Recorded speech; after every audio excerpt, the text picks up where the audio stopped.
So hello guys, today I am going to show you how to use a simple hole. Now to this I am going to use the front plane. So just the front plane and then sketch. So I am going to sketch a letter Z. So I'm assuming that all of you know what is letter Z. So after that let's exit and then extrude. I am going to use this letter Z thing for you to properly understand how the simple hole works. Now we have here the Z thing. So notice here in this upper part there is no simple hole, right? So to find it, go to the upper part here, go to the insert and then select features and then you will find the simple hole.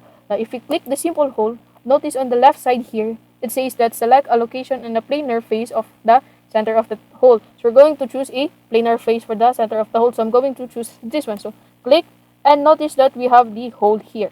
So in this part, we can adjust here the depth of the hole and the diameter of the hole. So let me make it bigger for you to be for the hole to be more visible. Now we have here the hole more visible, right? So notice that we have here the direction. So if I drop this down, we have many directions. So right now we have the blind. But if I click the through all, the hole will go through all of this.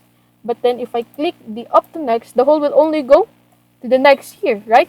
So if I click the up to vertex, we have here the vertex. And if I click the up to surface, I'm going to choose a specific surface where the hole is going through. So if I click this, the hole will only go through here and not in the bottom because I did not choose that. So also have here the offset from surface, but I'm going to use the through all for this illustration.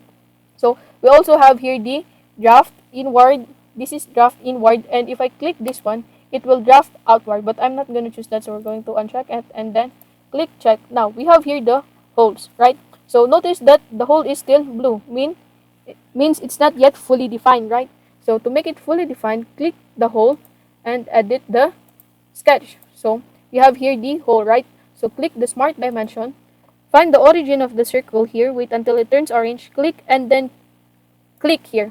So I'm going to put 0.5 inch and then enter. Now do the same thing. So origin of the circle and then down here. So I'm going to put the same thing, 0.5 inch and then enter. So check, click the check and then let's exit to the sketch. Now we have here the simple hole. So it's actually simple as it is, as you can see. And I hope you understand how to make the simple hole. Thank you.